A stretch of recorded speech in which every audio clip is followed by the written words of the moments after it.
What's going on, y'all? We're back. Another week, man. Whole lot of Omaha going on right now.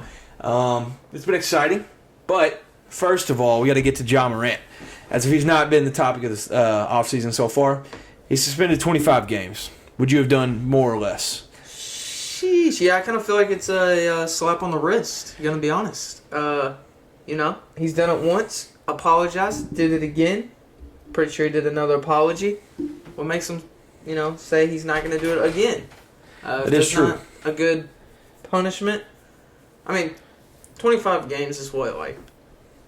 Quarter, basically a quarter of the season. Basically. A little over a quarter, but. I mean, yeah.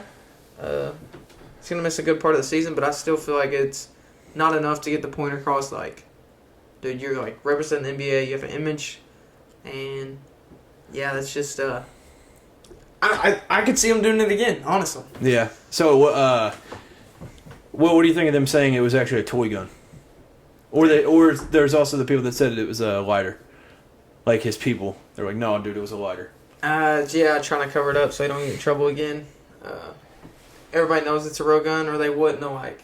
Freaked out with the camera. Like, because in the video, the second time, they realized it and was like, oh, crap. Yeah. And, yeah. Yeah, that is true. They did, like, flip out. But, yeah, I think 25 games is, like, reasonable. But, I don't know. Maybe, like, a decent... I don't know. Maybe 30, 40 games, like, half the season. Was he fined, like, any money or anything?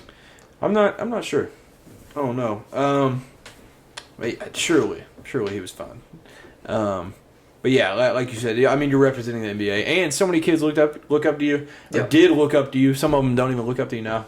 So he's just kind of like disappointed his own fan base, really. Yeah. Also, NBA news: Bradley Beal is headed to the Suns. So all the rumors were true. He's headed there for CP3, Landry Shamet, and a handful of second-round picks. That could be 1 or 50. Who knows? We have no idea. And then multiple pick swaps with the Wizards. So yeah, sending about everything else that they had. That's crazy. Nearly had to send the mascot. That's about what they're at now. Mascot's gone. They basically have the 5. They basically have KD, D-Book, Bradley Beal, DeAndre Ayton, Jock Lando. That's basically the team. Yeah. TJ Warren, I think, is still there. But, like, I mean, honestly, if Matt Ishbia, like, he's got to be the most, like, brave owner. Like, he's, like, 1 or 2 years in, and he's just made, like, I think this is actually his first year. And he's made 2 of, like, the biggest trades in the last decade in, like, a 6-month span. That's nuts. He's just going crazy. But do you think Bradley Beal will work out? It's like putting 3 buckets on the same team. It's like in a church league that's going to work. NBA, who knows? Yeah. That's how I look at it, at least. Yeah. Well, like CP3. Getting rid of him was I feel bad for him. Yeah. But it was watch the Suns go win a ring after CP3. Honestly, yeah, that's kind of... It feels like they're just in win now mode. Like, yeah. It's like, we get one right now. Because, I mean... They're going to have to dethrone the Nuggets, and the Nuggets pretty easily beat them. So, I don't know. It's a tough spot to be in, but I think they can do it. I picked them to beat the Nuggets, and the offensive firepower that they have. They've just got to... They need to trade DeAndre Ayton and get a decent big, get some bench, and then they'll be able to roll. Good. Yeah, they'll be chilling. But, so CB3 to the Wizards, it's rumored that he'll get waived or whatever and go to somewhere else. If he ended up on the Wizards, they're making the playoffs. Because CP3, he just figures out how to do it. Like, when he went to the Thunder the 1 year, like, made the playoffs. He's just that type of guy. He ain't gonna get you a ring by himself, but I would like to see him. He'll get you there, but then he needs the help to get it. And he ain't never had it really, other than now. But then he got hurt, so it feels like every time he's had a chance to get the ring, something happens. An injury, like. But there has been the rumors that he'll reunite and do a little reunion, be on the Clippers. So how do you think that would work out? Dude, that would be Kawhi, sick. PG. That would be cool. Yeah, dude, I feel like he has a curse. What if he's cursed? Yeah. Now he did say on that the Pivot podcast that his daughter gets picked on at school, saying that your daddy ain't gonna get a ring. All the other little kids. No way. That's too far. Yeah. That's too far. That's too much. Bring the daughter into it. But yeah, I want CP3 to get a ring so bad. I think he's 36. maybe 37. So he's getting up there. Kind of running out of time. But, yeah, I think it'd be cool. I just hope he ends up on a decent roster with a chance to do something special. Yeah. And at least make a deep run. Also, I want to see Dame with the Heat. I don't know how you stand on that, or if you want him to leave at all. I want to see that dude with the Heat, and I want to see him make a run. Because it feels like just a bucket at point guard, that Heat team is nuts. Like that feels like the one position. It's like a missing piece. Yeah. So, I mean, I want to see it. That one, there's like no... The only rumors were... or the only thing that's been recent was he liked a tweet today that said Zion and Dame would go crazy together. So I don't know if that means Zion going to Portland or... I don't know. Yeah, didn't Dame shut down the rumors of him going to the Heat though? He said in a video or it was a interview or something I saw, but he was kind of laughing. He was like, the Heat or something. He's like, nah, man. Well, I know the interview a week ago was the one that started the rumors because they said if you could pick another team, if you had to leave Portland, what would be the team that you would go to? And he said obviously the Heat because Bam is his dog, and he gets along with a lot of them. So I think it's part of it. He's from Oakland though, so maybe he wants to stay out west. I don't know how all that goes, but I don't know. We'll see. But let's get into Omaha. So if you want action and you want good baseball, close games, Omaha delivered. They delivered. Yeah. So every game it felt like was by 1 point. Through the first 7 or 8 games, everyone was decided by 1. So far in Omaha, we had Florida beating Virginia on Florida's first walk-off ever in the College World Series. They were down 5-3 in the bottom of the 9th and came back to win. So that was exciting. That was sick. You all had the unfortunate event of playing LSU first. So that one, 6-3, so it's respectable. Wasn't no 14-0 like they did the Cats. But yeah, y'all had to play Paul Skeens. Everybody knows him. He threw 46 pitches that were over 100 miles an hour. As a college baseball player, that's an insane stat. Yeah. LSU, great team this year. Just loaded.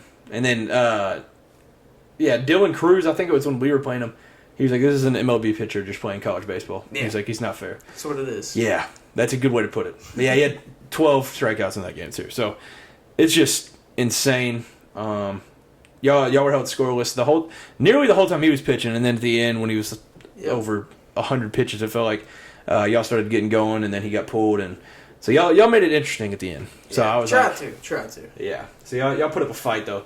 Other than that though, I mean, y'all played Stanford and had the nice little comeback. Mm-hmm. Oral Roberts beat TCU, so that Cinderella story continued. They lost to Florida yesterday, and then they lost to TCU today. So they're gone. But it was a good ride. It was a good ride. That was America's team. It felt like. But yeah, back to that Stanford comeback. Chase Burns, legend. He was already because he was the one against Clemson. Was that the game that he got all fired up and just was going crazy? Yeah, I mean, we were talking about it. You can go on a little spiel if you want. Y'all were down 4-0, and he just locked in. Yeah. That game was crazy. Yeah, basically came in. He pitched very well. Chase Burns he's the man. Yeah, that dude's nice. He comes in, and you can just tell the energy in the Vols dugout is completely different. Yeah, the whole he's thing just electric. He changes the game when he steps on the mound. He's got that energy with him. It just comes with him. Yeah. You can definitely feel it, even just watching. Dude, they have to get him a cold towel in the dugout because he'll get so hyped up in the Clemson game we were talking about. He struck him out or whatever with bases loaded, and he was like, "Let's go!" He stepped off the mound. He was so amped up. As a pitcher, you gotta stay calm and you gotta pitch through. But yeah, they had to put a cold towel on his head and everything, calm him down. That's what you need though. You need that energy. But yeah, you need a guy like that on the team. Like you said, pitched phenomenal. 6 innings, 9 strikeouts, 0 runs, and y'all won 6-4, which made it the first win for the Vols in Omaha since 2001. Yep. So it was the first one over Tony V. Felt good. Yeah. So it felt like it was a full circle thing. You finally got that one, So I guess only up. But y'all to play LSU again tonight, which we were watching a little bit of. LSU once again, just nuts. Yeah. It kept happening to us. Like we would always start behind, like through like 6 innings, we would just be scoreless, and then the bats would finally get rolling. And then tonight against LSU, we just couldn't get. We had bases loaded at one point, I think, in the. Was that the 6th or 7th inning? Sixth, I think. And left them all out there. But yeah, every game this postseason we've came from behind, like trying to get stuff going, and tonight it just didn't work out. But great season, what a run! Got a World Series win. I mean, I hate how it ended, but can't complain of the journey. So yeah, no doubt. It did feel like the season flew. It really did. Especially for my team and your team. Because, we were talking from the beginning, our hopes of what would happen in the season. And then, not that you were being, a downer, but you were like, man, last year was so good. What's going on? Early in the regular season. Oh, yeah. Not it the was best a rocky, rough start. Yeah. And a solid finish. It just, like you said, getting, slow starts. LSU and, Wake Forest are, the only two teams that doesn't work against. So it feels like anybody else... Y'all would have been all right, but I don't know. It's running against the powerhouses, and it's just there's nothing you can really do. But yeah, Wake Forest is 2-0. I think Florida's also the other 2-0 team. Mm-hmm. So Wake Forest will play LSU now. LSU, and then Florida plays TCU. TCU, yeah. Yeah, so we're down to 4. It's been exciting though. It's crazy. I can't lie. I'm rooting for LSU now because. Or Florida. Florida would be a cool thing to see because two SEC teams. But LSU, we both always say unis, tough. The whole team, they all got the same haircut, same mustache, same beard. They're just fun to watch. Yeah. So there's a guaranteed SEC team in the championship. Yeah. Well, hopefully. Because what happens if TCU just beats Florida twice? It's not going to happen. Okay. So Florida's in. Florida's in. Yeah, okay. So... Hopefully LSU can work it out to beat Wake Forest twice. But the biggest thing from the whole Omaha, obviously, I'm sure y'all been seeing on Instagram, Twitter, Jello shots is always one of the marquee things that people love to see. Yep. Ole Miss had that record last year. LSU wasn't going to let that stand because LSU obliterated the record of Jello shots taken. Lot. Yeah, by a ton. I would say the number, but it's probably doubled since then. Because the number was at the beginning of the day, and it was 21,000 or something. Yeah, that's what I saw. That's just stupid. That's a whole lot of drunk Cajuns. I was about to say, so that means they counted that many shots people actually took. Yeah. 21,000. That is insane. Which he said it's probably more now, but... Dude. Yeah, I couldn't even imagine just how those fans are acting. How many? Just Yeah. Because you got to think all the college kids that are there, in fraternities or something, and they go, dude, Jello shots? Take my card. And they're on 30 of the day. And it's dude, this guy's going to die. It's just insane. But hopefully everything stayed safe through all that, because that's just an insane number. It's pretty crazy, Jello shots in college baseball. Hey, we will note, the SEC went nuts. The 3 teams, Jello shots numbers were nice. And I think it was Virginia. They just kind of showed up. They had only 200. It was just means more in the SEC, man. Whether it's sports or Jello shots, we're there. Yeah, no matter what it is, number 1. Speaking of the SEC, though, the schedule's released. We brought it up on the last podcast. I think they're released the next night. So it's been about a week. We got to talk about it a little bit. Schedules, I think they're about as even as you can make them, but they're all brutal. That's my takeaway. That's the life of the SEC, though. We knew they were going to be brutal, but once you actually see them up on the screen and on paper, you're wow. Yeah, we knew it was going to happen. Once you see those logos next to each other, you're they got to go there. Yeah, that's when it really set in. Yeah. So yeah, honestly, we talked about it. Mississippi State schedule, stupid. But the schedule that sucks the most, is in my opinion, Oklahoma, because they're adjoining. And then get just an insane amount of teams. It's a good, warm welcoming of the SEC for them. It's good. It really is. So Oklahoma. Yeah, I heard a lot of Oklahoma fans are like really upset. Which, I mean, you're coming to the SEC. Like, what do you expect? But like, it's their first year in, and they're like complaining that they got the roughest, toughest schedule. So home, Alabama, South Carolina, the Vols, and Texas. Yep. And they go to Auburn, to LSU, to Ole Miss, and to Missouri. That's just nuts. Yeah. Just welcome. That's our shaking the hand. It's just insane. Honestly, Missouri might even punch them in the mouth a little bit. Yeah. At Missouri. Yeah, at Missouri. I mean, look at what they did to Georgia last year. Like, Georgia almost lost there.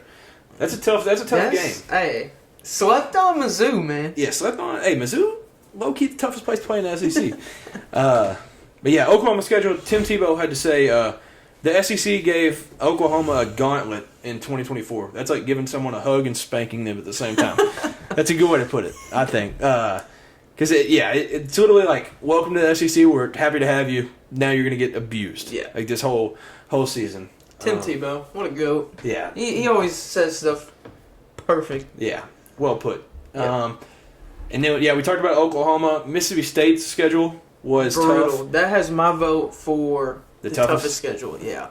Yeah, so their SEC schedule, home versus Arkansas, Florida, Missouri, and A&M. But on the road at Georgia, Ole Miss, Tennessee, and Texas. That's tough. Yeah, other than Alabama, that's got to be the toughest road games you could imagine. Yeah. Like, that's just brutal.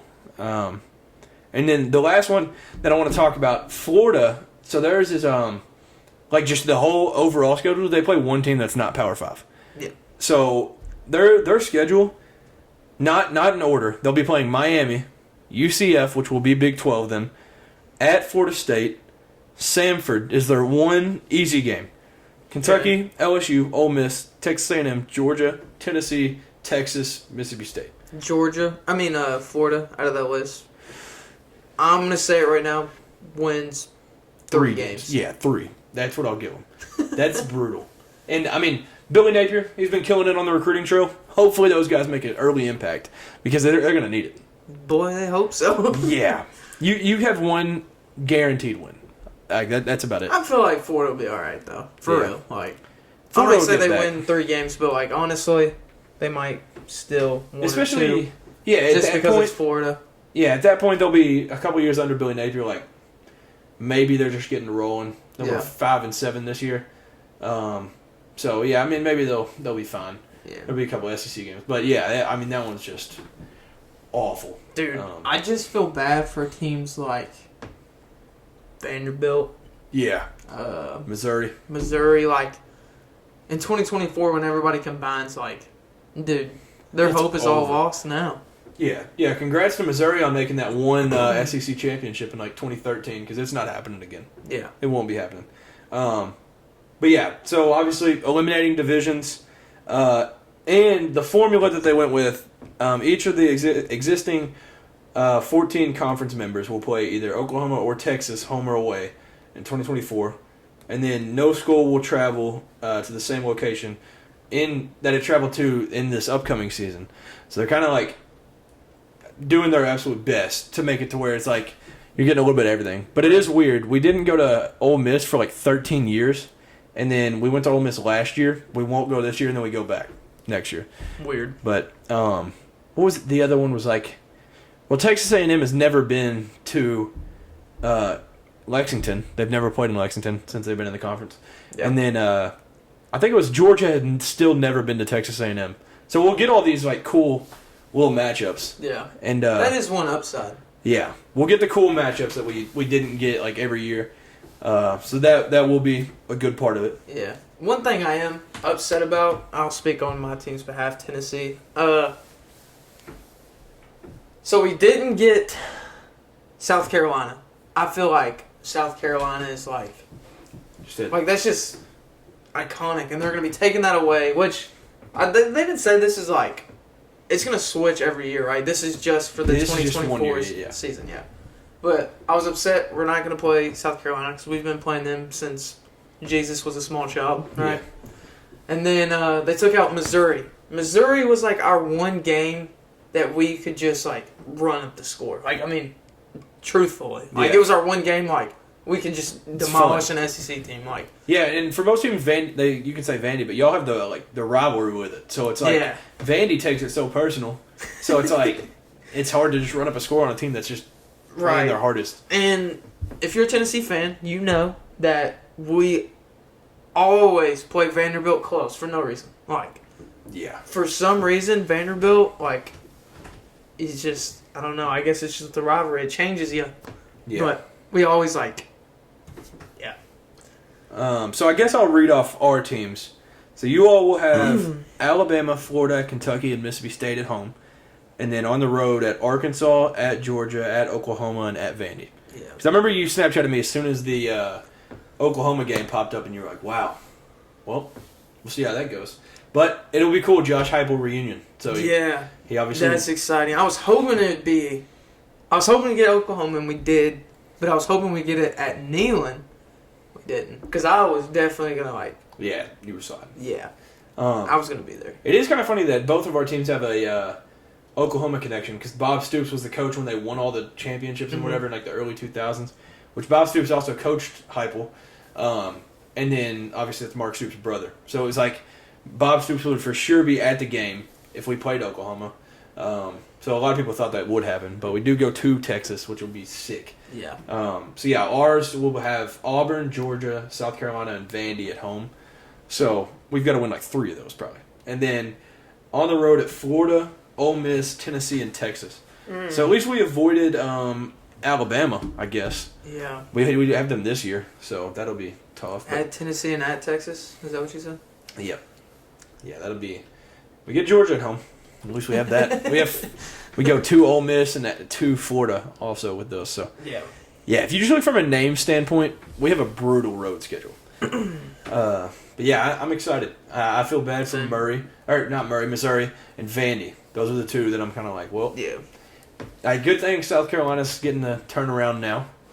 You get a couple years of like actually being good before they get thrown in the gauntlet. So yeah, the pros and cons to the new system. I still kind of hate it, but I mean, you got to look at the positives too, I guess. Yeah, I kind of wish, like, if there was like, if you could just choose a couple of like the biggest world events of all time that you could just go back in time and like change. Obviously, like 9/11, you want to change that. You want to change when Greg Sankey signs the deal that Texas and Oklahoma join. I'm just going to change that. Yeah, I want to change that because then you don't have USC and UCLA in the Big Ten because they only join because we bring these 2 in. The world would be civil. It's like the video of like the world where it's like flying cars and like it's just like all robots and real nice. That's what the world would be like if Texas and Oklahoma were still in the Big 12. Yeah. And honestly, it just destroyed the Big 12. And it's going to destroy the ACC. Because the SEC is looking at... It's like... I think it was the SEC and the Big 10 are like fighting for North Carolina, Virginia. That's the 2 that they want the most. Like both conferences. Because North Carolina would get us into like a state that we aren't already in. And then Virginia would also do that. And then we'd have basketball for both of them. It would add... and North then Carolina the others are like... would make the most sense. North Carolina makes sense. I would like that. And then the other like 2, it's like Clemson, and then I think. See, I don't really care about getting Clemson. The only thing it would do is like keeping an in-conference rival, like for South Carolina. So I guess it would do that, but that would be it. North Carolina would make the most sense, and that would just be sick. Yeah, North Carolina would be cool.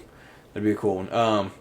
So yeah, it looks because I think they said the SEC, if the Big 10 adds any more, we want to get to 20.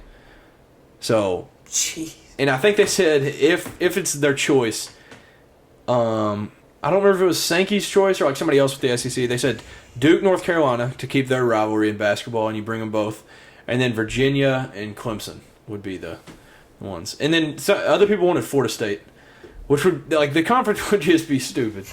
It would just be ridiculous. Because it kind of made sense to get Texas since we already had Texas A&M. Mm-hmm. But yeah, I don't know. I don't like all these changes because the Pac-12 is going to go to shreds soon. Yeah. Oh, the other ones were if the Big Ten can't get Virginia and North Carolina, they're going to try to get Oregon and Washington to start pulling West Coast again. That's what theirs was. And I don't remember the SEC. It was they want North Carolina and Virginia. If they can't get them, it's Clemson and somebody else. I hope that doesn't happen. Yeah. Why do we have to change? And, I mean, it looks like it's going to happen because they're just like battling. So it kind of depends what the ACC offers North Carolina and Virginia to like kind of keep them. So I don't know. It's terrible. It's just terrible. It's terrible for the whole college fan base, really. Dude, honestly, if we just get to like 20 teams, we might as well just split it in 2 conferences and just make it East and West again. Like, you might as well. Yeah, or split it into like 4. I mean, because then you'd have like some regulars. So like, I don't know. It'd just be nuts. Like 4 different divisions in the SEC. Yeah, literally just the it's NFL. It's like 5 team. Yeah. But yeah, that would just be what insane. are the NFC, AFC of the SEC? Yeah, we would actually have that. But yeah, so let's do some stocks of the week. This is a fun one. You're obviously repping. I'm buying stock. You've done them once. You did the Reds. Buying stock in the Reds again. They've won. We have won. We're gonna claim them, saying we're the Reds. We've won 10 straight. 6-0 versus the state of Texas this year. Just swept the defending champs over the weekend, and then claimed the NL Central.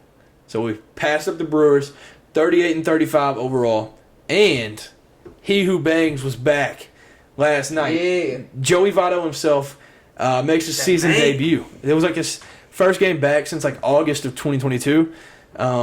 He hits a home run. And in like the top of the 6th, or I guess it was bottom of the 6th, hits the game-winning run, which ended up being like the winning run. So, and what was cool about it was like old and new. Ellie De La Cruz was the one to get that run in, so he was at second, I think, and Joey hit the one up center field. So it was just full circle. Yeah. He was honestly so cool about it too. He was like, I understand, we're rolling. All these guys, they're having fun. I get it. We're on an up like. We're just on the rise. Mm-hmm. If I go in and I'm messing that up, I'm going to step to the side and I'll do what's right for the team. And he's like, I'm a Reds fan at heart. So he said, I want what's best for this team. That is somebody you need. Yeah, you need Joey bangs, Votto. Still bangs. Yeah, Joey Votto still bangs. That's awesome. So yeah, what you got for buying?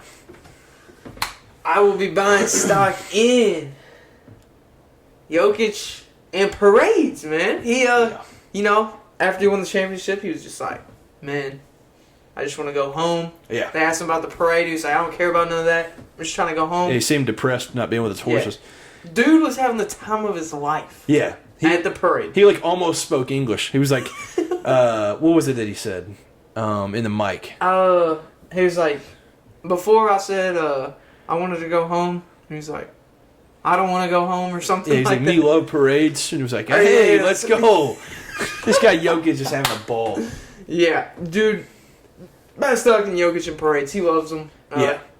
Shout out to Parades all over the world because now you've got Jokic behind you. Yeah. Jokic loves it. So yeah, I'm gonna sell stock, which I didn't even think about this.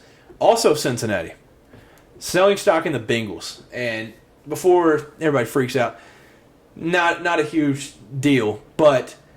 Joe Burrow was asked last week who he thought the number 1 quarterback in the NFL was. He said, obviously, it's Patrick Mahomes. Good answer. Right answer. Great answer. That's the correct answer. Good job, Joe. His teammate and sidekick, Jamar Chase, comes back with Pat who? Which is... That's what like do you mean? Poking the bear. Dylan Brooks didn't teach him. That's the issue. And so then the next day, it might have been the same night, the Chiefs get their rings. So now Pat's got 2 of them, holds up 2 fingers with 2 rings on it, and he said that's who. So yeah, he poked the bear. Obviously, the Bengals, as of recent, have owned the Chiefs as of like the last 2-3 years. But the Chiefs beat y'all last. So you don't want to talk too much before the Chiefs ended their season. So you don't want to talk that much. I just feel like for the Bengals, let's keep our mouth shut. And, I mean, I guess you can consider me like halfway a fan. Not really, but I pull for him a little bit. Shut up, Jamar. That's the best way. Just don't say anything. Let's just be civil. Joe is a cool guy. Like, he didn't know Jamar was going to do that. Yeah, so I feel bad for Joe because now it's like... Now Joe got to eat it. Yeah. So Joe Cool is now looking at Jamar like, bro. He's like, bro, really? Come on. Do you know what you just did? Yeah. Now the Chiefs are just hungry. Like, as if they weren't already coming off a Super Bowl and want more. Now you just did it. Yeah. No, I feel like Mahomes and Joe Burrow is still probably cool, but like... Yeah. But now there's like a little fire. Yeah, there's a little fire there. And, I mean, all the Eli Apple stuff, the Chiefs fan base already despised them for that. So there was already like a little, and they just lit it a little bit more. So looks like we might have a rivalry coming. That's good. I mean, I'm happy for it. Just in a football guy, so I'm excited. I feel like the Bengals just pick fights with everybody. Because wasn't it like the Bengals and the Steelers? Yeah. When those like hits happened. And because Vontaze Burfict nearly killed Antonio Brown or something. So Juju hit sticked him right after that. And then last year Jamar Chase flicked off Minka for week 1. So yeah, they just got beef. It backs up the AFC North being the hood of the NFL. It is. So yeah, that's the best way to put it, is the hood. But yeah, the Bengals, man. I know they might, the Bengals fan base might have been taken by surprise that they're actually good for the first time since 2010, and maybe they're getting a little too big for their britches. So that might be it. But what you got for stock? Stock this week, I got KD's fan base. I like it. I'm gonna explain why. So on Twitter, a fan asked KD. He said, "Why do you always focus on your haters and don't reply to your fans?" Which this is true. Good KD, question. yeah, it's He's got burner accounts. Yeah. And then he said, "Please reply." And then KD did respond, and he responded with, "Hate drives me. Too much love will kill you." That seems like a tweet that he would tweet wearing an all-black hoodie with his hood up in the dark with Black a Air candle Force lit. Ones. Yeah, black Air Force One energy from KD. Honestly, respect. We both said it's a cool quote. That's a sick quote. Throw it on a hoodie. People are buying that. But that just seems really rude to just say that, He used it in the wrong... context, kind of. Yeah. Wrong, bad timing. Good quote, bad timing. Yeah. Good quote, bad timing. That's the best way to put it. Because wrong place to say that. So now, I feel like Katie's fan base is like, dang, dude. well, he don't care about us, so, why should we, show the love and support to him if he's like, I only care about the people that hate me. Yeah. I mean, it's a cool thing to say, but the Twitter account that tweeted him there was literally KD is my GOAT. That was the Twitter handle. So I feel like to that guy, you've at least got to say something nice, and then you say this. Hate drives me. Yeah. Too much love will kill you. That's dark, KD. A young, kid that's a fan of KD is crying in his room right now. What if this kid's 10 years old, and he's like, dude, this is awesome. KD tweeted back, and he goes and looks, and it's that. And he's like, well. It's basically, I hate you. Yeah, he's like, I'll go to bed, I guess. I'll delete Twitter. You just got to feel bad for the kid. In reality, I know KD probably didn't mean it like that, but yeah, good quote, bad timing. That's all I'm saying. Yeah, we'll leave it at that. So some of the other news in sports, one good, one kind of sad. Wyndham Clark, which this is fun, wins the U.S. Open. So it's a name that's not the biggest in the world, but all around him was Rory, Scotty Scheffler. Ricky Fowler. Those were the names that are second, third, and fourth. And he's beating them. So, shout out to Wyndham Clark winning the U.S. Open. Also, went to high school with Christian McCaffrey. We like Christian McCaffrey. So, cool. It's cool. They hugged on small the course. World. Yeah, small world. But yeah, shout out to Wyndham Clark. And I don't remember the whole story, but his mom is not with him. So, Rory...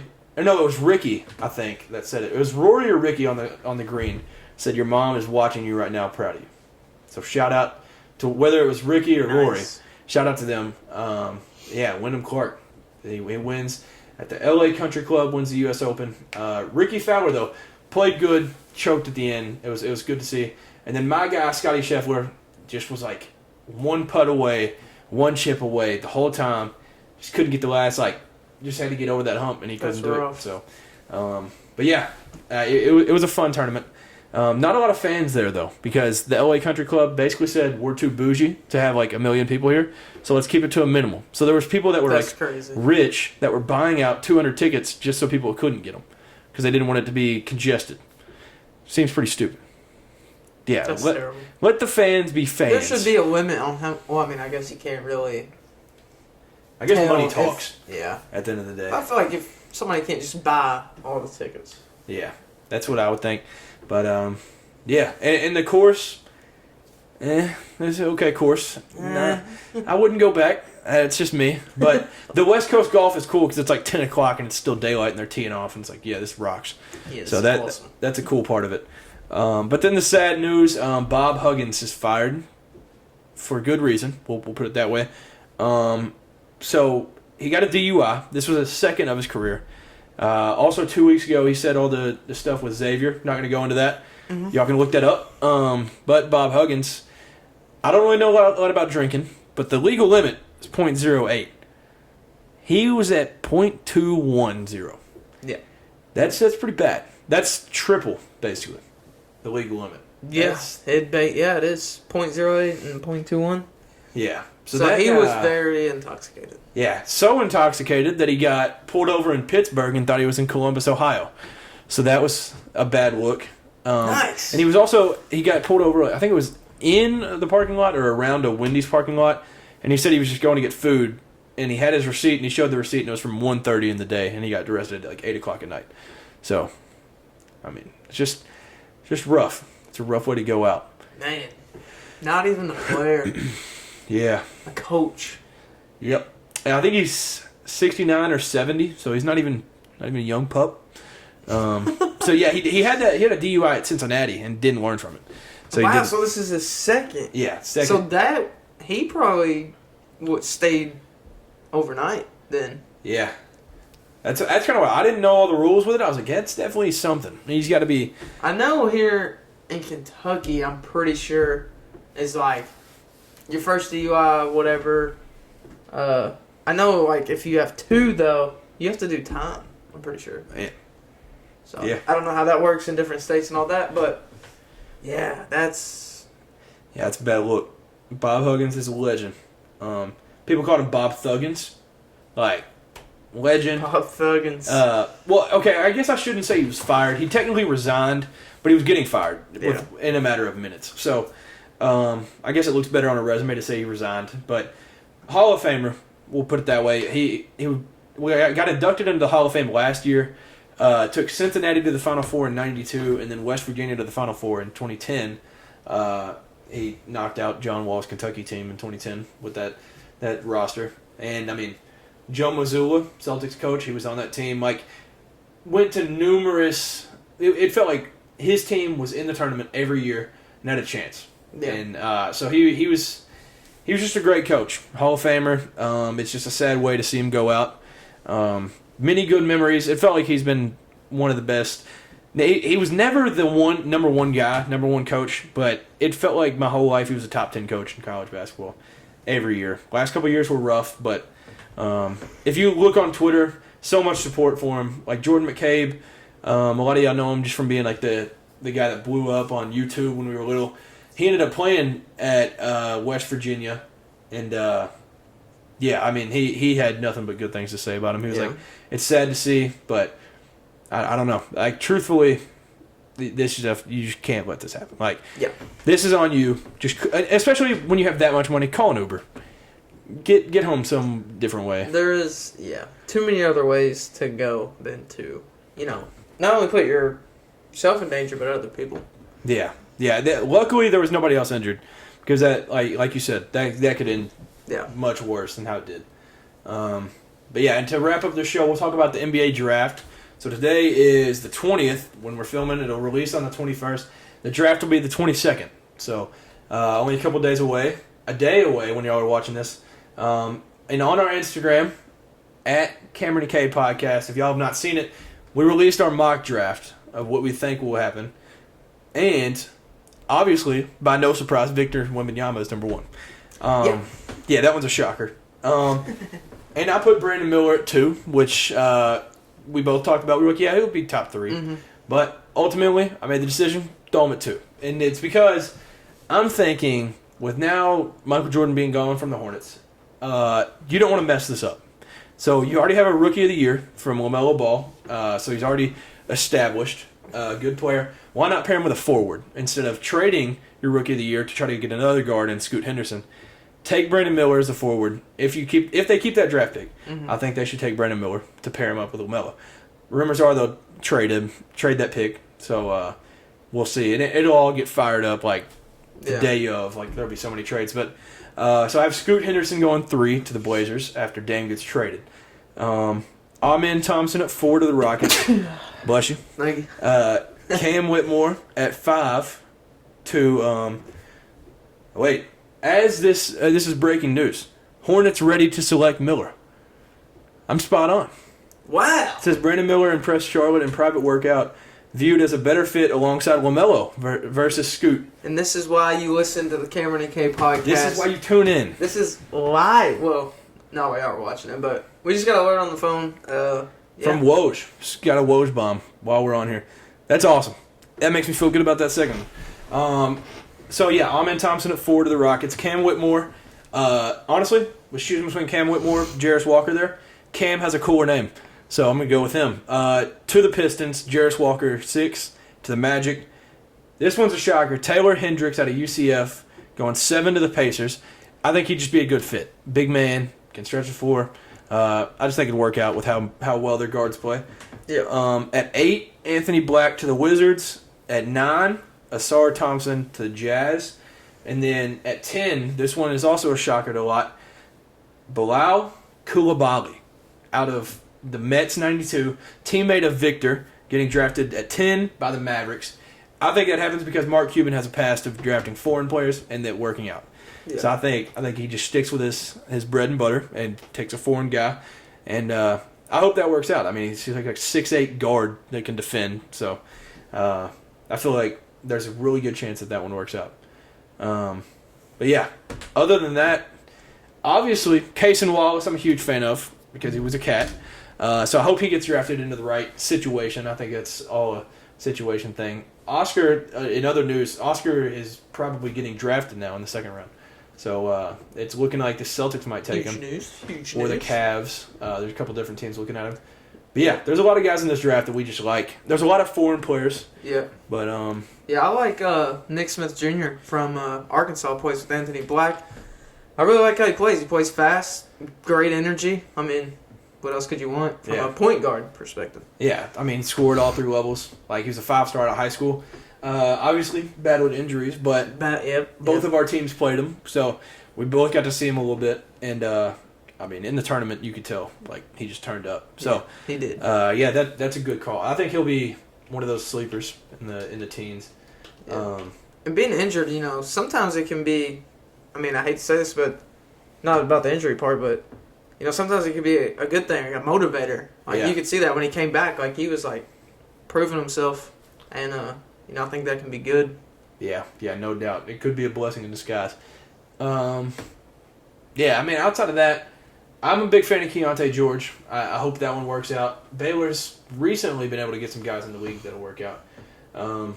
Yeah, all over the draft board. I know you were a big fan of Jalen Hood-Schifino out of Indiana. Yep. So just another guard, another true point guard, I think. He's one of the best in the draft. His game is so smooth. He doesn't even do anything crazy. Like, he hoops. Like, yeah, he's just getting buckets. Yeah, he's another guy that can just shoot if he has to. If he doesn't have to, he can throw dimes, like facilitator. So, yeah, I think he's another one to watch out for.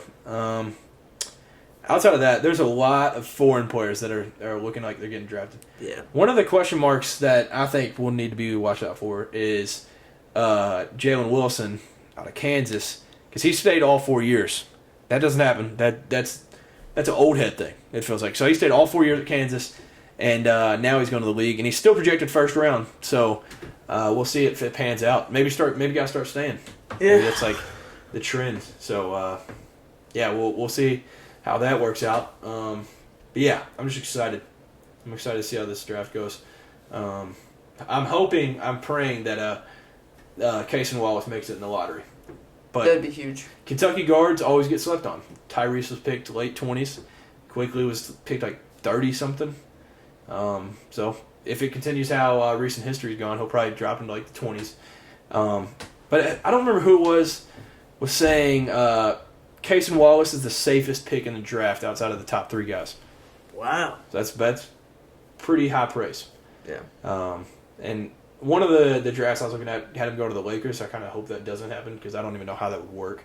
But I think he's just a good defender. He said he's looking forward to being able to show his like just scoring ability off dribbling. So he didn't really get to necessarily show that.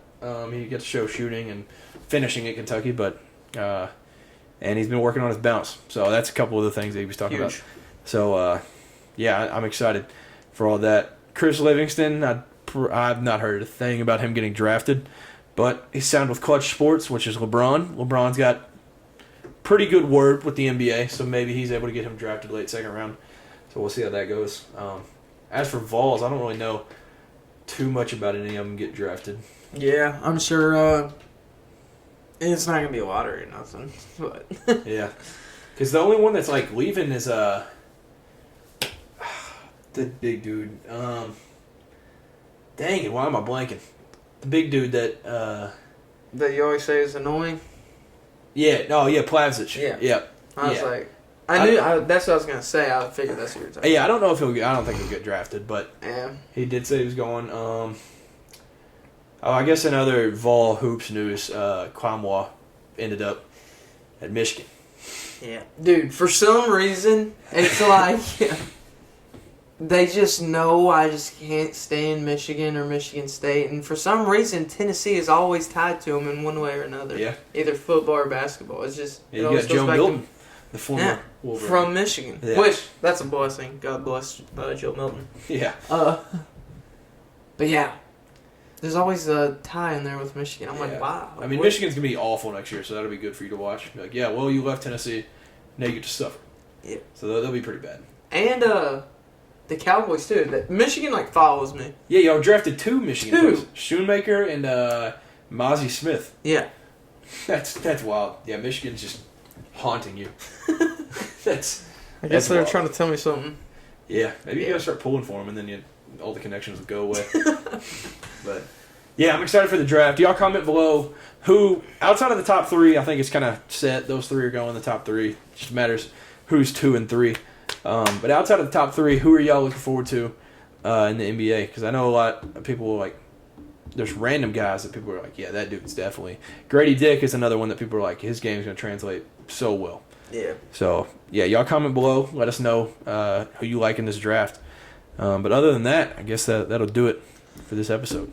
Yeah, man. What is this, episode 75? Man. Getting up there. We've done a couple. We've done a couple.